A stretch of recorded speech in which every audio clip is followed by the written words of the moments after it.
We live our lives in a constant state of motion, a relentless race against the clock. Our days are filled with endless notifications, demanding schedules, and a deep-seated feeling that we are always falling behind. The world around us celebrates speed, efficiency, and the art of multitasking, pushing us to do more, be more, and achieve more. In this frantic pursuit, we have become addicted to distraction, seeking stimulation from our screens and our never-ending to-do lists.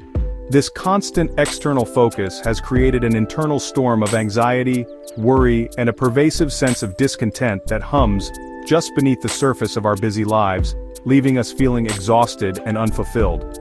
This relentless pace creates a powerful illusion.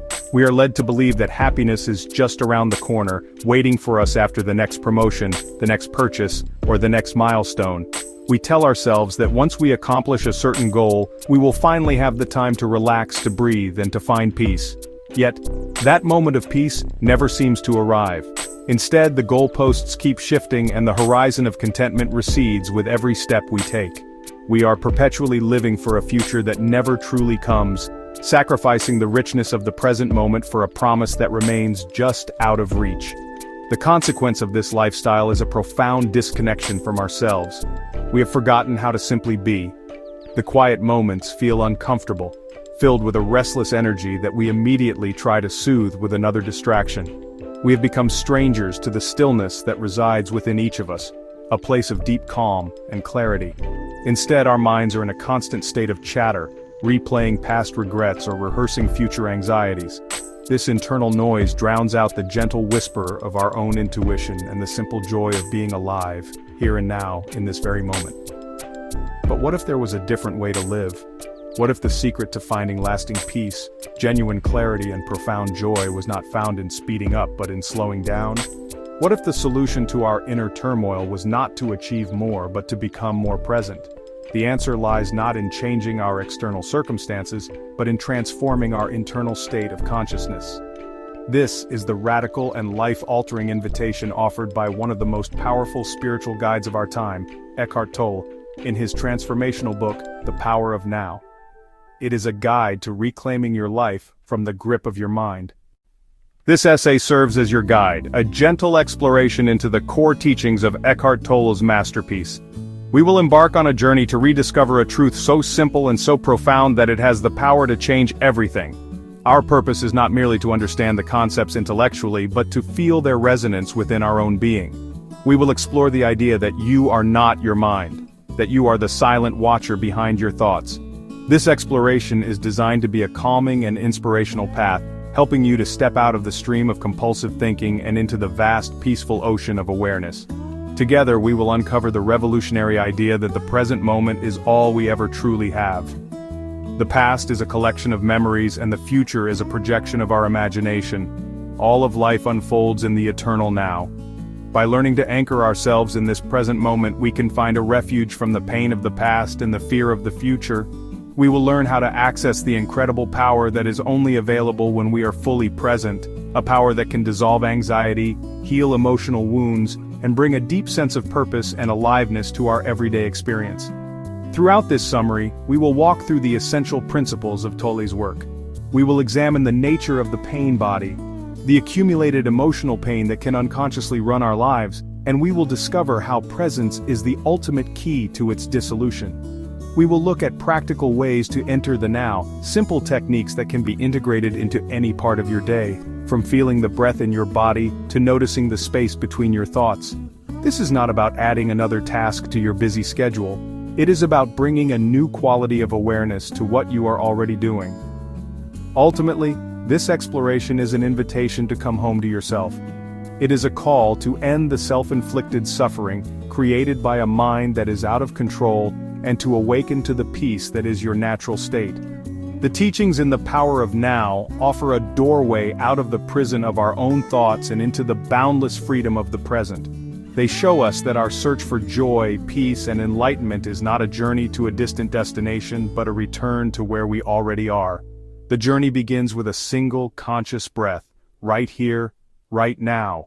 Before his profound transformation, Eckhart Tolle was a man living in the shadows of his own mind, a prisoner to relentless anxiety and a deep, suicidal depression that colored every moment of his existence. His life was not defined by external hardship, but by an internal torment so severe that it made ordinary living feel unbearable. Each day was a struggle against a crushing weight of negativity, a constant stream of thoughts that whispered of failure, hopelessness, and the utter meaninglessness of it all. He existed in a state of near constant fear, a background hum of dread that poisoned any potential for joy or peace, making connection with others or himself seem impossible. This was not a fleeting sadness but a chronic condition that had followed him for years, a dark cloud that refused to lift. He perceived the world through a filter of profound suffering, feeling utterly separate from everything and everyone around him. The self he experienced was a construct of his mind, a deeply unhappy, burdened identity built from past pains and future fears. This mental narrative was so powerful and so pervasive that he believed it to be the absolute truth of who he was. He could not see a way out, as the very tool he would use to find a solution, his mind, was the source of the affliction itself, trapping him in a cycle of suffering. The intensity of this inner conflict reached its peak one fateful night, shortly after his 29th birthday. The thought that had haunted him for so long returned with an overwhelming force. I cannot live with myself any longer. This was not just a passing notion, it was a visceral, all-consuming feeling that brought him to the very edge of the abyss. The pain of his existence had become so acute, so intolerable, that the idea of continuing on seemed more terrifying than the finality of ending it. The self he was forced to live with felt like a hostile entity, a relentless tormentor from whom there was no escape. In that moment of absolute desperation, something extraordinary happened. The sheer agony of his state created a crack in the armor of his egoic mind. It was a point of surrender, a moment where the resistance to his own suffering became so great that it collapsed under its own weight. He was at the bottom, with nowhere left to turn, and no energy left to fight the internal battle that had raged for so long. This was not a conscious decision to find enlightenment, it was a moment of pure, unadulterated suffering that paradoxically contained the very seed of his liberation, a turning point born from the deepest darkness. As the thought, "I cannot live with myself any longer," echoed in the silence of his mind, it suddenly struck him not as a mere statement of fact, but as a peculiar and profound paradox. He found himself looking at the thought from a distance, as if he were an outside observer. A new question arose spontaneously from a place of deep stillness within him, a question that would change the entire course of his life. If I cannot live with myself, does that mean there are two of me?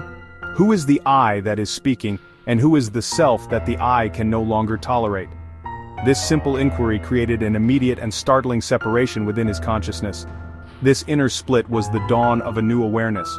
For the first time, he was not completely identified with the stream of negative thinking that had defined his life. He was able to witness it. In that moment of observation, he realized that the voice in his head, the incessant, critical, suffering self, was not the entirety of his being. There was another dimension present, the silent, witnessing presence that was aware of the voice. This observer was the true I, a consciousness that existed prior to thought, a background of pure awareness against which the drama of his personal story was playing out. The illusion of a single, unhappy self was beginning to crumble. This realization was not an intellectual understanding. It was a direct, experiential shift in his perception of reality.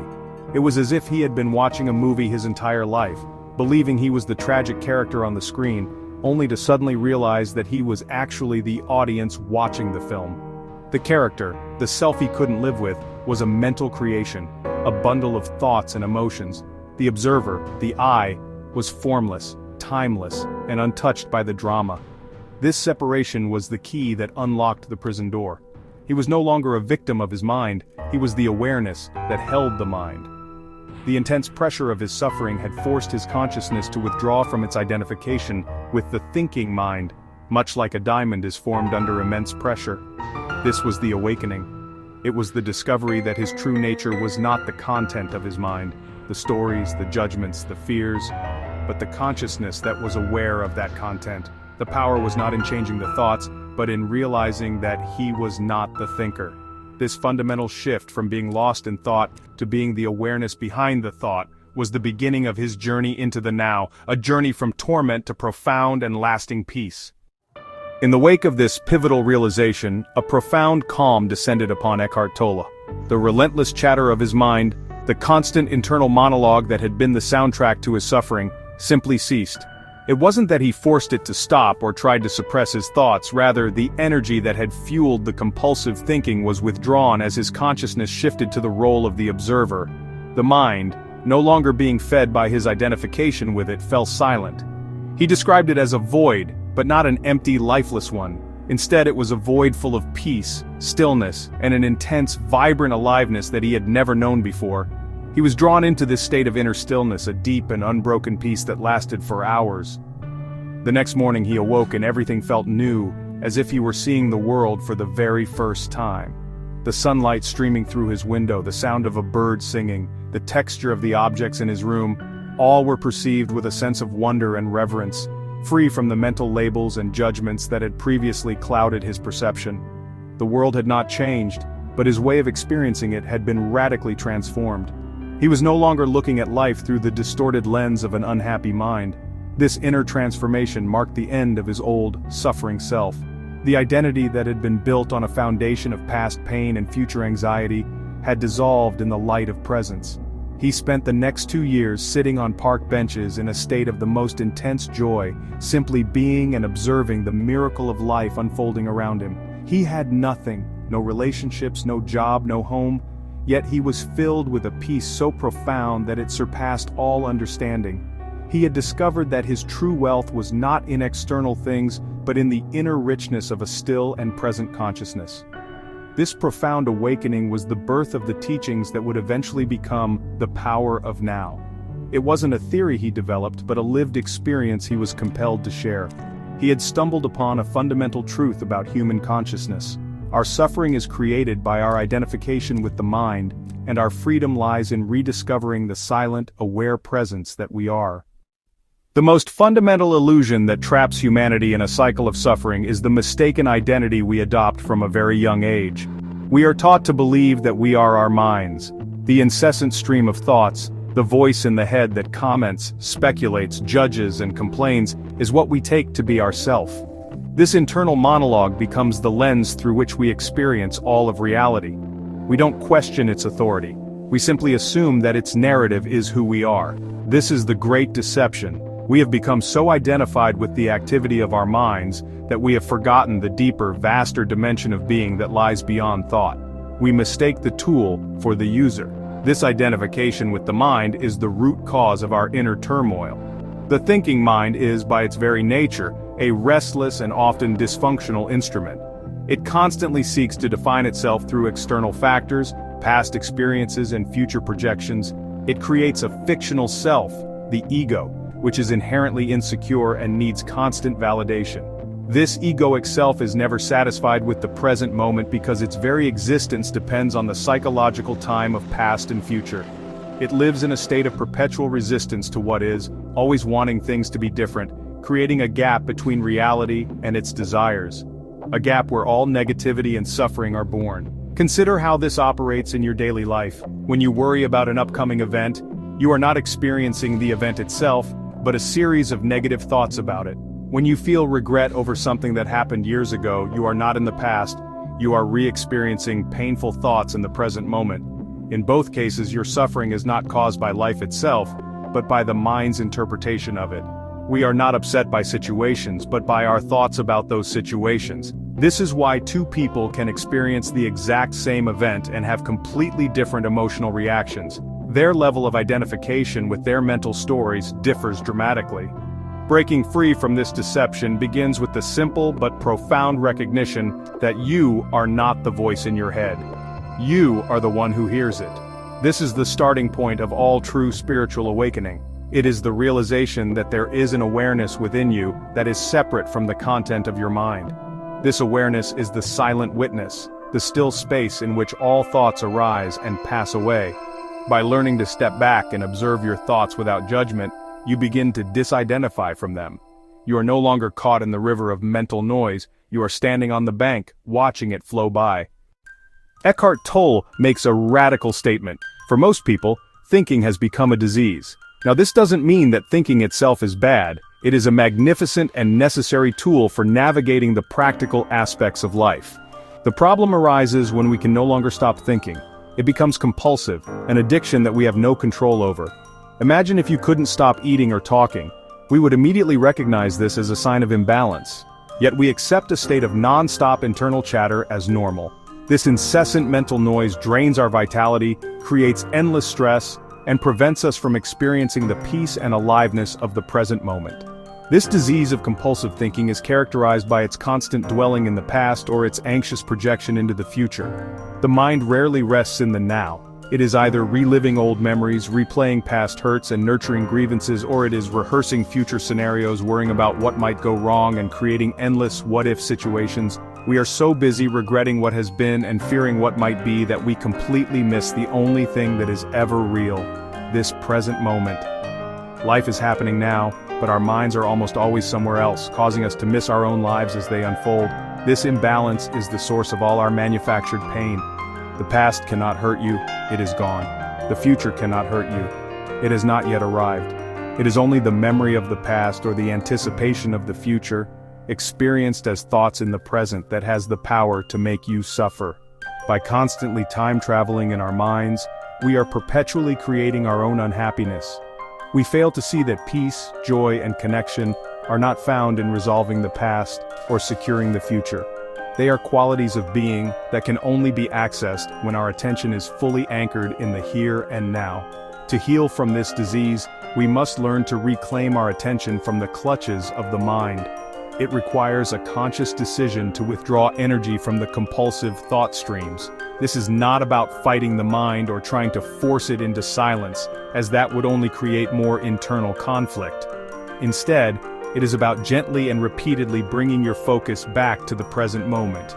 It's about becoming more interested in the sensations of your body, the rhythm of your breath, and the aliveness of your senses than in the stories your mind is telling you. This practice gradually starves the compulsive thinking of the attention it needs to survive. The key to liberation from the mind's grip is to cultivate the role of the watcher or the witness. This isn't something you need to create. It's actually an aspect of your consciousness that's already present, though it may be dormant. To activate it, you simply start paying attention to your thoughts in a new way. Instead of being completely lost in the stream of thinking, you take a step back and observe. You listen to the voice in your head as you would listen to the voice of another person. You notice the repetitive patterns, the critical judgments, and the fearful stories without getting entangled in them and without judging them. This practice of watching the thinker creates a space between you and your mind. In that space, true freedom and peace are found. As you consistently observe your mental activity, you'll notice that thoughts come and go like clouds in the sky. You, however, are the sky, the vast, unchanging awareness in which the clouds appear. This realization is incredibly empowering. You are no longer a helpless victim of your own mind's negativity. You see that thoughts have no inherent power over you. They're just fleeting events in your consciousness, and you can choose whether or not to believe them or give them your energy. A simple way to begin this practice is to ask yourself frequently, "I wonder what my next thought will be." Then, wait for it with alert attention, like a cat watching a mouse hole. Try it right now. As you wait, you'll find there's a gap in your thought stream, a moment of pure, thought-free awareness. This is the presence of the watcher. Initially, these gaps may be brief, but with practice, they will lengthen. In these moments of inner stillness, you'll feel a deep sense of peace and aliveness. This is a direct experience of your true nature, which is consciousness itself, prior to its identification with form and thought. Becoming the watcher doesn't mean you'll never have negative or painful thoughts again. It means that, when they do arise, they no longer have the power to take you over and define your state of being. You can simply notice them, acknowledge their presence without resistance, and let them pass without getting caught in their narrative. You are no longer the actor lost in the drama, you are the silent, peaceful awareness in the background. This is the essence of what it means to be free from the mind. You are not your thoughts, you are the timeless, formless awareness that witnesses them. Beyond the surface-level chatter of the mind, Eckhart Tolle introduces a deeper, more formidable structure of negativity, the pain body. This isn't just a collection of random negative thoughts, but an accumulated field of old, unresolved emotional pain that lives within every human being to varying degrees. It's the psychic residue of every painful experience you've ever had that was not fully faced, accepted, and let go of in the moment it arose. This energy field is made up of past hurts, grief, anger, jealousy, and fear that have merged together, creating a semi-autonomous entity that lodges itself in your body and mind, a dark shadow that lies dormant until it is triggered. The pain body has its own primitive intelligence, much like a cunning animal, and its primary motivation is survival. And to survive, it must periodically feed by getting you to identify with it. When it is dormant, you might forget it even exists, feeling relatively clear and at peace. But when it awakens, triggered by a seemingly minor event, a critical comment, a sad memory, or a frustrating situation, it rises up and takes you over. In that moment, you are no longer your true self. You become the pain body. The negative energy field temporarily becomes your identity, speaking through you, acting through you, and thinking in you, coloring your entire perception of reality with its dark filter. This entity is composed of trapped life energy that has become stagnant and toxic. It's the emotional component of the ego, and it feels intensely real and personal when it is active. You might find yourself suddenly consumed by a wave of deep sadness, intense anger, or a suffocating sense of victimhood. The thoughts that arise during this time are deeply negative and are perfectly aligned with the emotion of the pain body. The mind and the pain body have a symbiotic relationship. The mind feeds the pain body with negative thoughts, and the pain body generates more negative emotions, creating a vicious, self-perpetuating cycle of misery that can last for hours or even days. Understanding the existence of this inner entity is crucial for reclaiming your inner peace. It's not something you have done wrong or a personal failing. It's an impersonal part of the collective human condition, a legacy of thousands of years of suffering. The pain body is not who you are. It's a foreign energy that has taken up residence within you. The first step toward healing and dissolving it is to recognize it for what it is when it arises. You must learn to catch it the moment it awakens from its dormancy, to notice the telltale signs of its presence before it has a chance to completely possess you and pull you into unconsciousness. The pain body, driven by its instinct for survival, is constantly seeking more pain to feed on. It thrives on negativity and drama because any experience that resonates with its own energetic frequency will replenish its strength. This is why, when the pain body has taken you over, you might find yourself unconsciously seeking out or creating situations that will cause more unhappiness for yourself and others. You may provoke arguments with loved ones, ruminate on past grievances to make yourself feel worse, or interpret innocent comments as personal attacks. This is not a conscious choice. It's the pain body operating through you, looking for its next emotional meal. One of the pain body's favorite foods is the painful emotional reaction of others. It's particularly adept at triggering the pain bodies of those closest to you, especially intimate partners. It knows exactly which buttons to push to elicit a strong negative response. When it succeeds, it can then feed on the drama and conflict that ensues, creating a destructive cycle where two pain bodies amplify each other's energy. Many relationships are characterized by these periodic violent cycles of emotional drama, followed by periods of remorse and making up. This is the pain body in action, thriving on the very conflict that brings so much suffering to the people involved. Another way the pain body feeds is by reinforcing a victim identity. When it is active, your thoughts will be geared toward telling a sad story about your life, emphasizing how badly you have been treated, how unfair life is, and how you are a victim of circumstances or other people. This narrative, while deeply painful, is also strangely gratifying to the pain body. It loves the self-pity, the resentment, and the sense of grievance that comes with the victim role. It will actively resist any attempts by you or others to see the situation differently, because letting go of the story would mean starving it of the negative energy it craves. It is absolutely essential to understand that the pain body needs you to be unconscious to survive. It can only feed and take you over if you are completely identified with it. That is, if you mistake its emotions and thoughts for your own. Its entire existence depends on your lack of presence. It cannot tolerate the light of your conscious awareness. If you are able to remain present as the watcher, observing the negative emotion within you without becoming it, the pain body can no longer control your thinking or renew itself by creating painful situations. It is in this space of conscious observation that its power begins to wane. The pain body dissolves not through resistance or analysis, but by bringing conscious presence to it. When you notice anger or sadness rising, shift your attention inward. Feel the raw energy in your body, without judgment or mental stories. Become a silent witness, holding space for the emotion as it is. This breaks the link between pain and thought, starving the pain body of energy. Over time, your non-judgmental awareness transforms and heals the pain, leading to inner freedom. With practice, the pain body's grip fades, replaced by lasting peace. Stepping into the now is simple. Shift your attention from thoughts of past and future to the reality of this moment. Notice the sensations around you. The air sounds light, the feeling of water on your hands. Give full attention to ordinary experiences, letting go of the urge to label or judge. Presence isn't about achieving a special state, it's about fully experiencing what's here. These micro moments of awareness anchor you in the present, transforming the mundane into the extraordinary. The peace you seek is hidden in the fabric of now, not in some distant future. Reclaim your attention and discover the power of presence. Eckhart Tolle suggests simple anchors to ground us in the present, like the breath. Focus on the sensation of breathing. No need to change it, just observe. Feel the subtle aliveness in your hands, feet, or your whole body. These practices pull you out of thought and into direct experience, dissolving anxiety and psychological time. Use these anchors anytime, while waiting, walking, or listening. Each return to presence weakens old patterns and strengthens your awareness. Moment by moment, you reclaim your life from the grip of the mind. Notice the silent gaps between your thoughts, brief moments of stillness that reveal your deeper nature. Most miss these spaces, lost in mental chatter, but by watching your mind, you'll find thoughts arise and subside, leaving intervals of peace. In these gaps, you are pure awareness, not defined by your story or problems.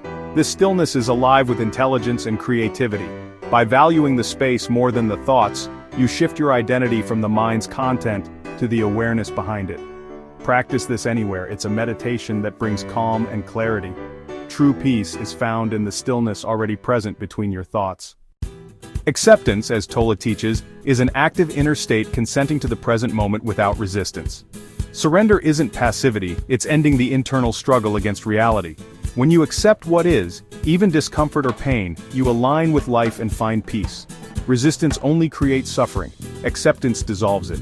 In traffic or challenge, acknowledge the situation, breathe, and let go of complaint. This yes to the now ends self-created drama and starves the pain body of negativity.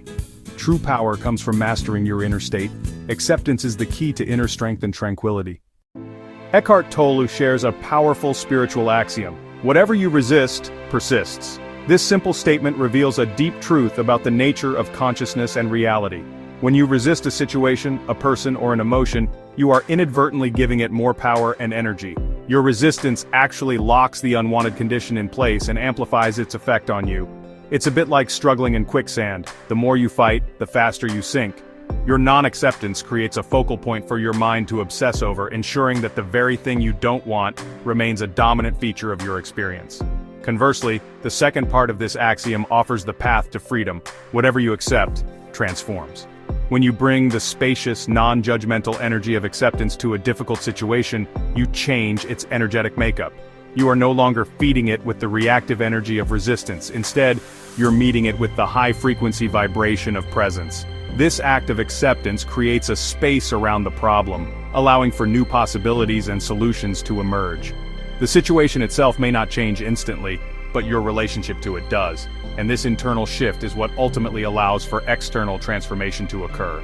You stop being a part of the problem and become a space for the solution. This principle can be applied to anything in your life, from minor annoyances to major life crises.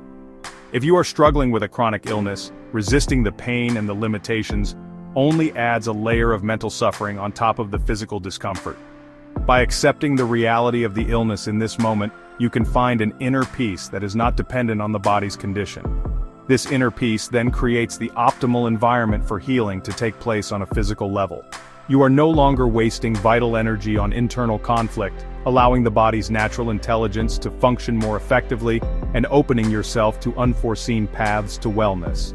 The same is true for interpersonal conflict. If you resist another person's behavior, you become entangled in a reactive dance with them, strengthening the very egoic patterns you dislike. When you practice acceptance, you see their behavior as a reflection of their own state of consciousness, and you no longer take it personally. You can respond to the situation with clarity and wisdom, rather than unconscious reaction.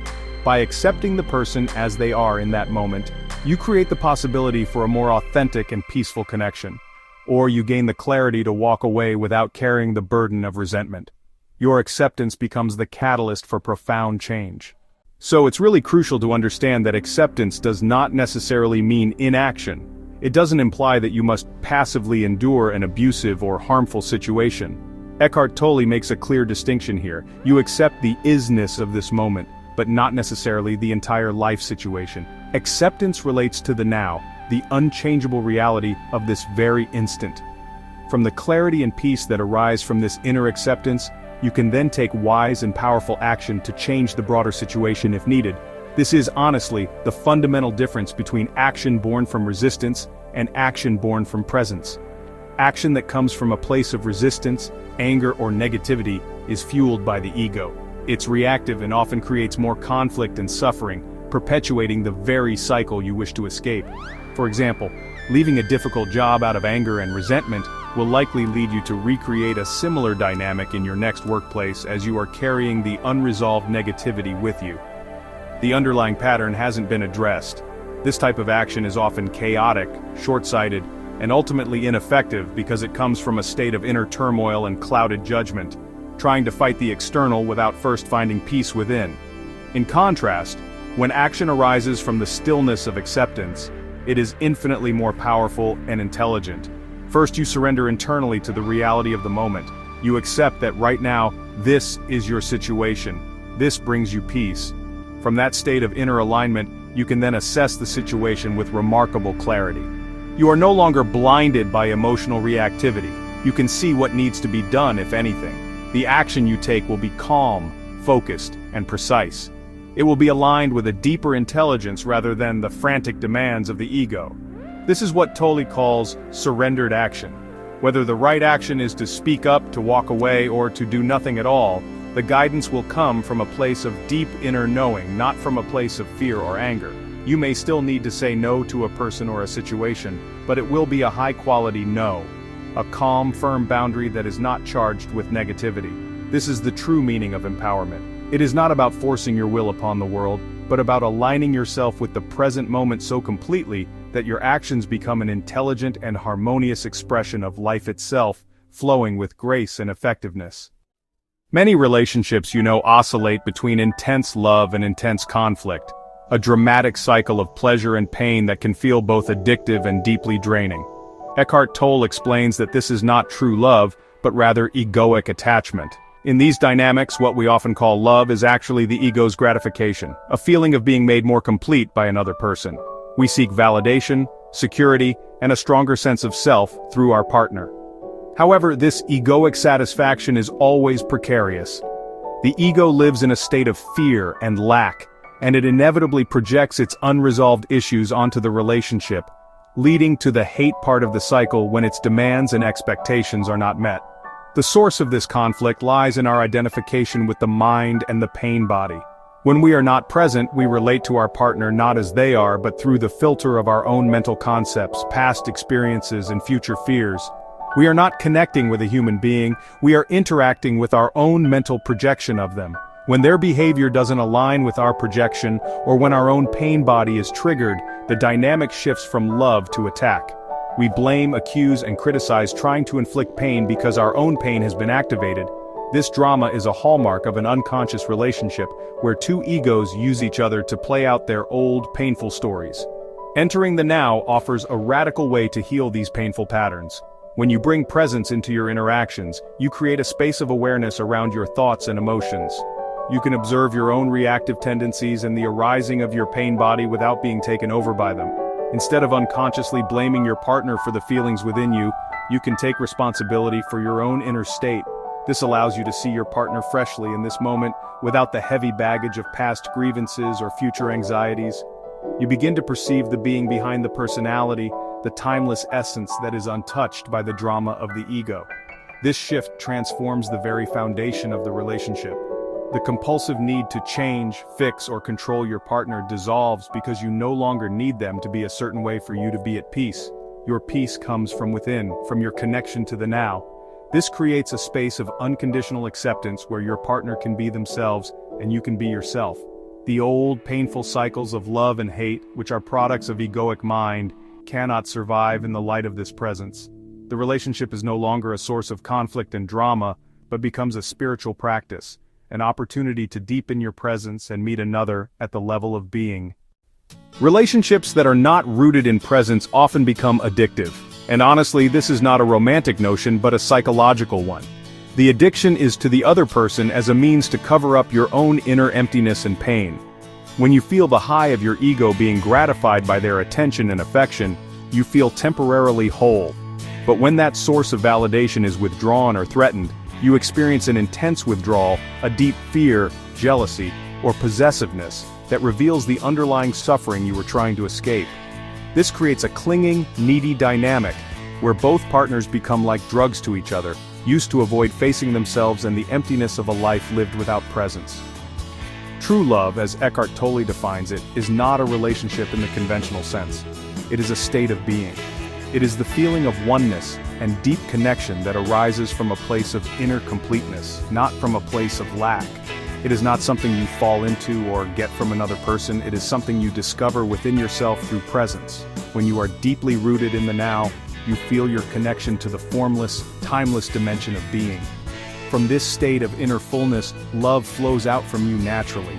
It is not a needy, grasping love, but a spacious, unconditional acceptance and appreciation for the other. When you relate to your partner from this state of presence, the interaction is transformed. There is no clinging to the past, no projecting fears into the future. There's just a real, authentic connection happening moment to moment. You can listen to your partner without the filter of your own mind's commentary, offering them the space to truly be heard and seen. You can appreciate them for who they are, not for what they can do for you, or how they make you feel. This kind of connection is not based on need, but on a shared recognition of being. It is a relationship that does not seek to take, but is based on the joy of giving and sharing. This does not mean that challenges will never arise. However, when they do, you can meet them with awareness rather than unconscious reaction. You can allow your partner to have their own space and their own pain body activations without making it about you. The more presence you bring to the relationship, the more it becomes a sacred space for mutual growth and awakening.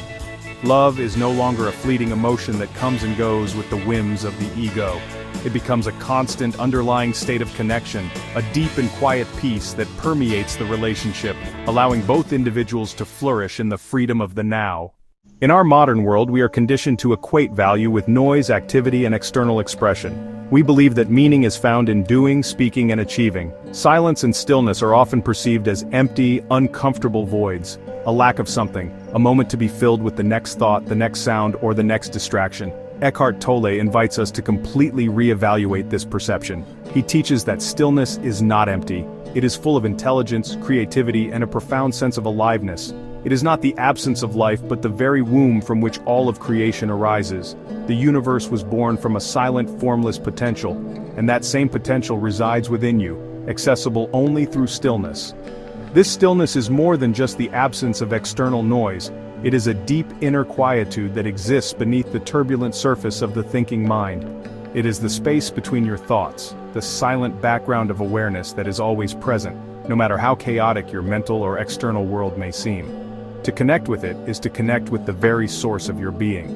The language of the ego is words, concepts, and labels. The language of the universe, of being itself, is stillness. It is in this inner silence that you can hear the subtle guidance of your intuition and connect with a wisdom that is far beyond the capacity of the rational mind. Think of a great work of art, a piece of profound music, or a revolutionary scientific insight. These do not arise from a mind that is frantically busy and chattering. They emerge from a space of inner stillness, a moment of no mind where a deeper intelligence can flow through. When you become comfortable with silence, you create the necessary conditions for your own creativity and wisdom to blossom. You stop looking for answers in the noise outside of yourself and begin to listen to the silent knowing that resides within. This is not a passive state, but one of alert, vibrant presence, a receptivity to the intelligence of life itself. To practice this, consciously create moments of silence in your day. Turn off the radio in the car. Sit for a few minutes without your phone or any other distraction. Simply be with the stillness. At first your mind may rebel, feeling restless and agitated, but if you persist, you will begin to feel a deep sense of peace and replenishment. You will discover that the silence is not empty or scary. It is nurturing, healing, and profoundly peaceful. It is your natural state, the home you have been searching for all along. hidden beneath the noise of your own mind. Our entire sense of self, for most of our lives, is built upon external and internal noise. We define ourselves by our thoughts, our stories, our roles, our accomplishments, and our possessions. The egoic I is a collection of labels. I am a manager, I am a parent, I am anxious, I am successful. This identity is fragile and constantly requires reinforcement and validation from the outside world. It is a construct of the mind, a fictional character we play. Eckhart Tolle teaches that your truest self, your essential being, is not found in any of these labels, or in the noise of your life story. It is found in the stillness where all labels dissolve. When you enter a state of deep inner stillness, the compulsive need to think, do, and prove yourself falls away. In that silence, the mental construct of me and my story temporarily ceases to exist. What is left? You are left. Not the person with a name and a history, but the formless, timeless awareness that was present before that person was born, and will be present after that person is gone. This is your true identity. It is pure consciousness, pure presence, without any definition or limitation. It is the part of you that is one with all of life, the eternal spirit that is untouched by the passing drama of your personal life. In the silence of the now, you meet your true self. This is not a metaphorical statement, it is a direct experiential truth. By becoming still, you withdraw consciousness from the creations of the mind and realize yourself as the consciousness itself. You discover that you are not the voice in your head but the silent listener. You are not the emotions that pass through you but the loving space in which they are allowed to be. This realization brings with it a profound sense of peace and freedom. You are no longer burdened by the need to maintain a certain image or defend a fragile ego. You are simply, and that is enough. This is why true spiritual practice is not about acquiring more knowledge or beliefs, but about shedding the layers of false identification. It is a process of unlearning, of becoming empty, so that you can be filled with the peace of your own presence. Find moments to be still and ask yourself, who am I without my story? In the silence that follows that question, you will not find a verbal answer.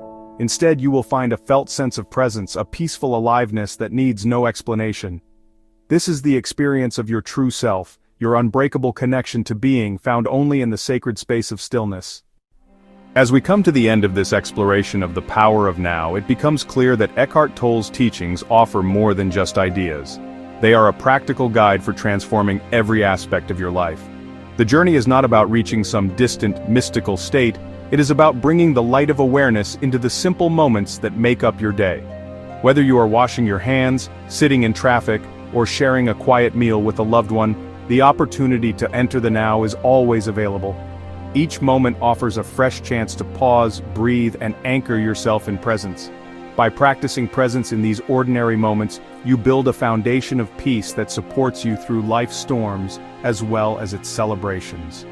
It is important to remember that the power of the now is not something you need to earn or achieve. It is already within you, waiting to be recognized. The mind will often resist, insisting that fulfillment lies somewhere in the future or in the resolution of past wounds, but Tolle invites you to see that your true life is always happening here and now. By gently bringing your attention back to this moment, again and again you interrupt the cycle of compulsive thinking and open the door to a deeper experience of aliveness. This practice is not about eliminating thought, but about seeing thoughts for what they are, passing events in the vast sky of your awareness. Living the teachings of the power of now means letting go of the need to control every outcome, accepting reality as it unfolds, and trusting in the intelligence of presence.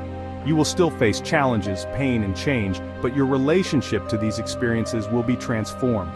Instead of reacting with fear or resistance, you will meet each moment with the stillness and clarity of your true self. In this space, healing and creativity become natural, and love flows effortlessly, not as a possession but as a state of being.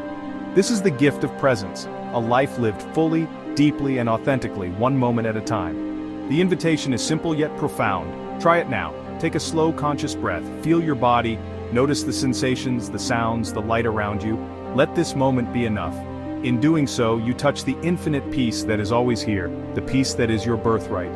Every day holds countless opportunities to return home to yourself, to the now, and to the quiet joy that lives there.